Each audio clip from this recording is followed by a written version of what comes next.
Welcome back to The Right Angle, the podcast for fantasy readers, writers, and anyone who loves a good story. We're so excited to begin season 3 of this podcast, focusing in on our audience, you guys. And speaking of our audience, you may have noticed that we have a new co-host with us this season. Adrienne has been a listener, a guest, and a supporter of this podcast since it began, and I'm very excited to have her join me in hosting this podcast this season. So, Adrienne, why don't you introduce yourself to our listeners so they can get to know you a little bit? Hello, everyone. I'm Adrienne, and I'm a music education major. I have a lot of hobbies, reading, obviously, photography, and I actually write quite a bit, too. I am super excited to co-host this season to sort of represent the audience of The Right Angle in a way. Autumn, would you also like to reintroduce yourself for those who may be newer listeners? Sure. Hi, everybody. I'm Autumn. I'm an English education major and aspiring fantasy author. I love reading, writing, and playing the occasional video game. So, Autumn, you had this idea for our listeners to get to know us even more. Would you like to explain it? Yeah, as both of us are pretty avid readers now and have been in our childhoods, I thought it'd be interesting for the audience to get to know our fantasy and reading tastes. And the way I thought about doing that is basically by doing our own personal book canons. So what is a book canon? Basically, a really, really long time ago, a bunch of old white men basically said, hey, in order for you to be considered literate, aka like really super smart, you have to read all of these books.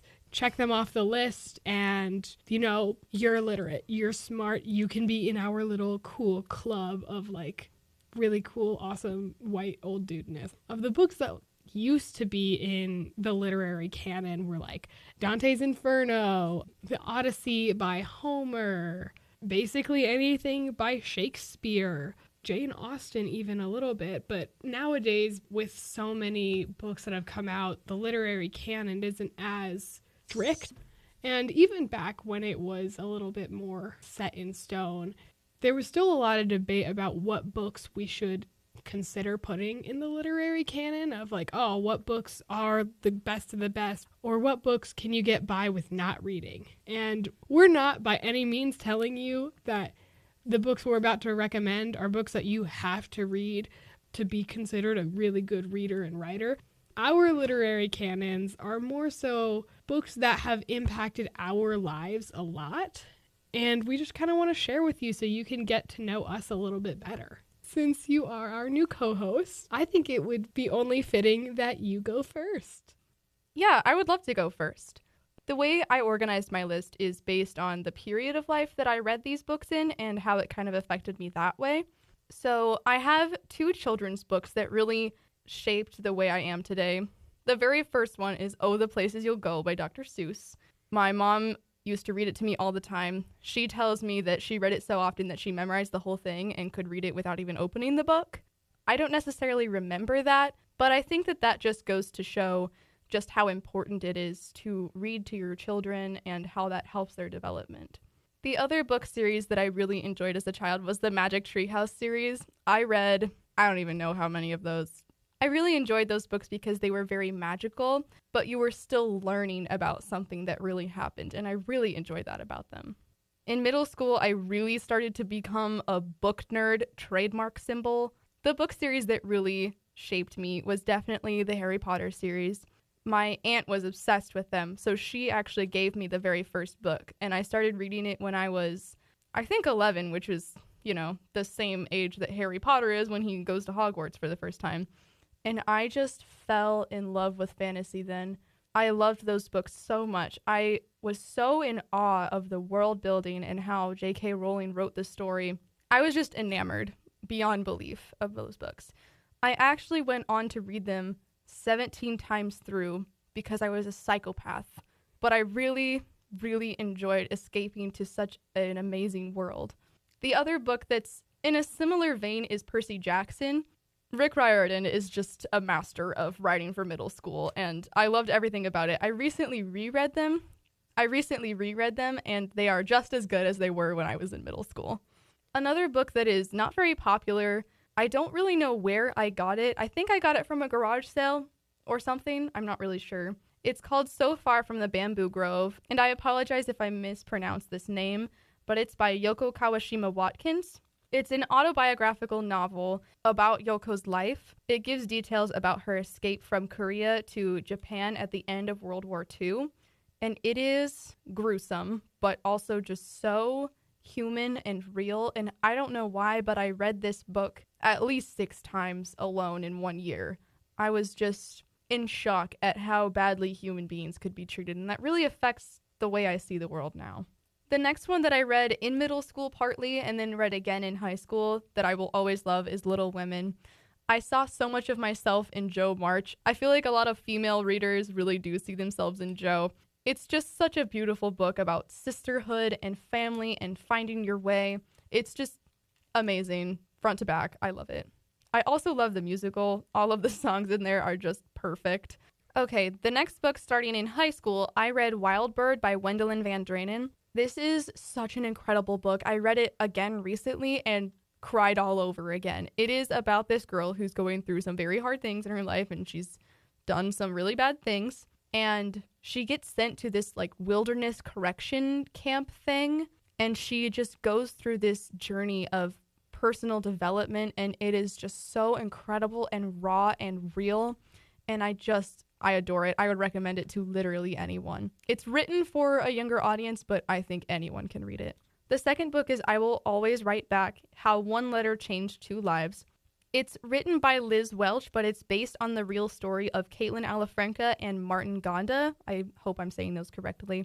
It's a story about this girl from the United States, Liz, who writes a pen pal letter to Martin when they're in grade school, and it just goes through both of their lives as they grow up and continue writing together, and how eventually Liz helped Martin get to the United States and study there in university. It's just an incredible story, and the fact that it's real is just wonderful. I love this book so much. The next book is The Last Song by Nicholas Sparks. I went through a very big Nicholas Sparks phase in high school, and I read almost all of his. I think he is a very good writer, but I think he tends to do the same thing over and over. But The Last Song is one of them that I think really stands out. This really started my love for romance novels, because this one was just so pure and sweet and very sad at the ending, but, you know, you need a little sadness in a book to make it interesting. The next book is The Queen of Water, written by Laura Reysa and Maria Virginia Farinango. I also don't know if I'm saying those right. This is, again, a true story about Maria, who grew up in Ecuador, and how she was basically sold into slavery and worked with a family most of her life. She was abused, and then she eventually freed herself and became independent, and it's just such a wonderful story. I'm seeing a very interesting trend of a lot of these stories are based on real people, but, you know, to each their own. Another book series that really impacted me during high school and beyond is the Razorland trilogy. It's by Anne Aguirre, and there's 3 books. It's Enclave, Outpost, and Horde. It follows this female main character who lives in an underground tribe, and they believe that the top side is a barren wasteland, but she gets banished up there with another person from her tribe. This series, I cannot stress enough, is so amazing. It addresses so many issues in our current society, like sexism, racism, class differences, so many things in the most elegant way, wrapped up into a dystopian series. It is perfection. And I've really never seen anyone talk about it, but I could not recommend it enough. The last one from high school is called Hungry Hearts. It's actually a collection of short stories that is from a bunch of different authors, and it's all written in the same town, so they kind of overlap, but they're just very different stories, each one of them, and I love seeing the different sides of all these people from different authors. Now, I don't really have any new books that I've read in college. Like I said, I'm a music major and I am very busy. I am just now getting back into reading, and I'm mostly rereading some of the books that I loved to continue this hobby of mine that I spent so much time on in high school. Well, that is my personal book canon. Autumn, I would love to hear your list. Mine is not as neatly organized as yours, Adrienne. It's mostly just an overarching list of books, and there are a lot I can choose from since reading is basically my major. But I would say my number one book, the book that first came to mind when I initially learned of this concept, is The Things They Carried by Tim O'Brien. I talk about this book a lot. It is one of my favorites of all time. This book is the reason why I fell in love with wartime literature. I got to read the first chapter of this book in high school as kind of a semi-short story, because the interesting thing to note about this book is the first chapter was published as a short story, and then he expanded upon it into a full-length novel. And so in high school, I got to read this first chapter, which is titled The Things They Carried, and I absolutely fell in love with wartime literature because of this book specifically. And only recently have I gotten to read the entire thing, and I still maintain the fact that this book is something that I genuinely think everybody should read at some point. It dives so deep into the complexities of human beings and living through war, seeing such horrible tragedies, but also seeing the brothership and the bonds that can come from it. It is a fascinating read with an interesting narrative told by an author who actually lived through the Vietnam War. And so it is just an incredible book, and I will never, ever stop raving about it. Because of you, Autumn, and your raving about this book, it is on my to-be-read list. I would say I read a lot of books in elementary school, and that was really the time where I was trying to figure out my genre. So I read a really wide range of things, and that was mostly because my elementary school did a program called AR Reading. I also did! Where basically you're given points based off of the books you read. You have to take a little quiz to prove that you actually read the book, but the more points you get, they're prizes usually. And when I was doing that in elementary school, I really wanted to get some good prizes, and you either have to read a lot of books to do that, or you have to start reading big books. And what were the biggest books in my elementary library? Harry Potter. And so that was, in my opinion, the first fantasy book I really got into. And especially later on, I started reading that, and it made me fall in love with fantasy. I know it is cliche because I think a lot of people have a very similar experience to that. I know Adrienne has a similar experience of reading Harry Potter, and that being really your first experience with fantasy as a genre. And while there are a lot of controversies surrounding the author now, it's still important to acknowledge that the books themselves are very good. They are great reads for young readers who want to explore this magical side in these magical worlds, especially because Harry Potter is such a relatable character. I think it's so cool that people like me and Autumn, who are on such different paths, can really go back and relate together on a book that made us fall in love with this fantasy genre. Harry Potter really got me on a fantasy kick after that. I really did not read much else.